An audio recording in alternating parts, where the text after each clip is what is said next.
झिंगुर झी झी का राग अलाप रहे हैं। ऐसा लग रहा था मानो जैतून के घने पत्तों में धातु के हजारों तार खिंचे हुए हैं। हवा कड़े पत्तों को हिलाती डुलाती है, वे तारों को छूते हैं और ये विराम हल्के स्पर्श द्वारा हवा को उन्मादी नशीली ध्वनि से ओतप्रोत कर देते हैं। अभी तो ये संगीत नहीं है, किंतु ऐसा लगता है कि अदृश्य हाथ सैकड़ों अदृश्य वीणाओं को सुर में कर रहे हैं और लगातार बड़ी उत्सुकता से यह प्रतीक्षा बनी रहती है। पूर्ण निस्तब्धता का क्षण आएगा और उसके बाद बड़े जोर से सूर्य, आकाश और सागर के स्तुति गान गूंज उठेंगे। हवा जोर से चलती है, वृक्ष ऐसे हिलते डुलते हैं मानो अपनी फुनगियों को झुलाते हुए पर्वतों से सागर की ओर चले जा रहे हों। लयबद्ध और दबी घुटी सी आवाज करती हुई लहरें सागर के तटवर्ती पत्थरों से टकरा रही है। सागर में सजीव और सफेद धब्बे या चित्तियां ही चित्तियां हैं, मानो पक्षियों के असंख्य झुंड उनकी नीली सतह पर उतर आए हैं। ये सभी धब्बे एक ही दिशा में बहते हैं, गोता लगाकर गहराई में लुप्त हो जाते हैं, फिर से प्रकट होते हैं और मुश्किल से सुनाई देने वाली ध्वनि पैदा करते हैं। और मानो इन्हें अपनी ओर खींचते हुए तीन पालों वाले दो जहाज, जो खुद भी भूरे पक्षियों जैसे लगते हैं, क्षितिज पर हिल डुल रहे हैं। यह सब कुछ वास्तविक जीवन नहीं, बहुत पुराना अर्ध विस्मृत स्वप्न जैसा लगता है। रात को हवा बहुत तेज हो जाएगी। गूंजती हुई छोटी छोटी कंकड़ियों वाले छोटे से तट पर पत्थरों की ओट में बैठा हुआ बूढ़ा मछुआ कहता है। ज्वार ने तेज गंध वाली लाल, सुनहरी और हरी घास को तट पर ला फेंका है। वह धूप और गर्म पत्थरों पर सूख रही है। नौनी हवा में आयोडीन की तेज गंध बसी हुई है। एक के बाद एक घुंघराली लहरें तट पर आ रही है। बूढ़ा मछुआ पक्षी जैसा लगता है, छोटा सा सिकुड़ा सिकुड़ाया चेहरा, चोंच जैसी नाक और त्वचा की काली सिलवटों में नजर न आने वाली गोल गोल आंखें जो शायद बहुत पैनी है। हाथों की उंगलियां हुक की तरह मुड़ी हुई, कम हिलने डुलने वाली और सूखी सूखी हैं। महानुभाव, 50 साल पहले झींगुरों की झींझी और लहरों की मरमरा ध्वनि के साथ देते हुए बूढ़ा कहता है, ऐसा ही एक खुशी भरा और गूंजता दिन था जब सब कुछ हंसता और गाता था।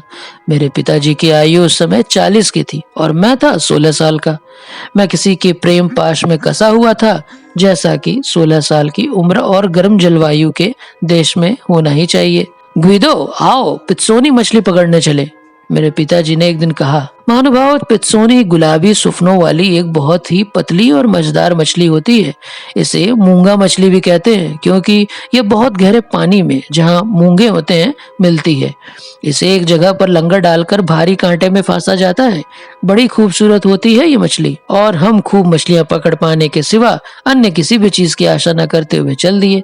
मेरे पिताजी बड़े ताकतवर और तजुर्बा रखने वाले मछुआ थे, लेकिन इस घटना के कुछ पहले वह बीमार रहे थे। उनके सीने में दर्द रहता था और मछुओं के रोग यानी गठिया ने उनकी हाथों की उंगलियों को टेढ़ा मेढ़ा कर दिया था। ये हवा जो बड़े प्यार से तट की ओर से हमारी तरफ ऐसे बह रही है, मानो हमें धीरे से सागर में धकेल रही हो, बड़ी धूर्त और क्रूर है। वहां सागर में वह चुपचाप ही हमारे पास आती है और अचानक हम पर ऐसे झपट पड़ती है मानो हमने किसी तरह से इसका अपमान किया हो। नाव उसी क्षण हवा के साथ उड़ने लगती है, कभी उलट जाती है और हम अपने आप को पानी में पाते हैं। ये आन की आन में होता है। हमें भगवान का नाम लेने या कोसने तक की फुर्सत नहीं मिलती और हम चक्कर खाते और अपने को तेजी से दूर जाते पाते हैं। कोई डाकू लुटेरा भी सवा से ज्यादा ईमानदार होता है। वैसे भी लोग प्रकृति की अंधी ताकतों से ज्यादा ईमानदार होते हैं। हाँ, तट से केवल 4 किलोमीटर की दूरी पर इसी हवा ने हम पर हल्ला बोल दिया। जैसा कि जाहिर है, हम तट के बिल्कुल नजदीक थे। इसने हमला किया एक कायर और कमीने की तरह। ग्विदो, मेरे पिताजी ने टेढ़ी मेढ़ी उंगलियों हाथों वाले से डांडों को झपटते हुए कहा। सावधान हो जाओ ग्विदो, जल्दी से लंगर डालो। लेकिन जब तक मैंने लंगर को उठाया, इसी बीच पिताजी की छाती पर डांड आ गया। उनके हाथों से डांड गिर गए और वह बेहोश होकर नाव के तल में लुढ़क गए। मेरे पास उनकी मदद करने का वक्त ही नहीं था। नाव किसी वक्त भी उलट सकती थी। शुरू में सब कुछ बड़ी तेजी से हुआ। जब तक मैंने डांड संभाले, पानी की फुहारों से घिरे हुए हम बड़ी तेजी से कहीं बहे जा रहे थे। हवा लहरों के उछाल से पादरी की तरह हम पर छींटे मार रही थी, छिड़क रही थी, लेकिन पादरी की तुलना में कहीं अधिक जोर से और हमारे पापों को धो डालने के लिए बिल्कुल ऐसा नहीं कर रही थी। यह मामला बड़ा संजीदा है मेरे बेटे, पिताजी ने होश में आने पर तट की ओर देखकर कहा। बहुत देर चलेगा यह तूफान मेरे प्यारे। जवानी में हम खतरे पर आसानी से यकीन नहीं करते, इसलिए मैंने डांड चलाने और वह सब कुछ करने की कोशिश की जो खतरे की ऐसी घड़ी में करना चाहिए।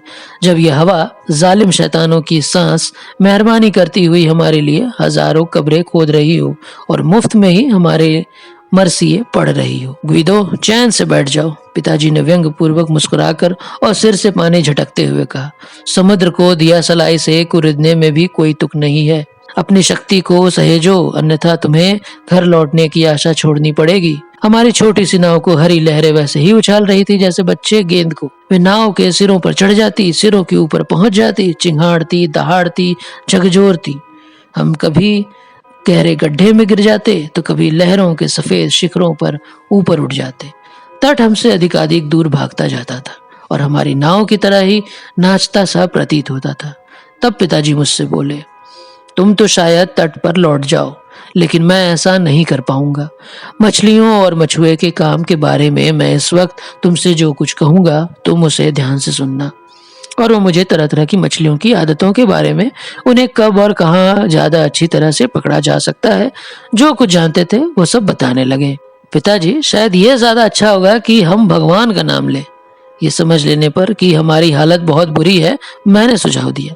हम चारों ओर से दांत दिखाने वाले सफेद शिकारी कुत्तों के झुंड में घिरे दो खरगोशों के समान थे। भगवान की नजर से कुछ नहीं छिपा, पिताजी बोले। उसे मालूम है कि धरती पर रहने के लिए जन्मे ये दो लोग सागर में मौत का सामना कर रहे हैं, और उनमें से एक को, जिसे अपने बचने की कोई आशा नहीं है, बेटे को वह सभी कुछ बताना चाहिए जो उसे मालूम है।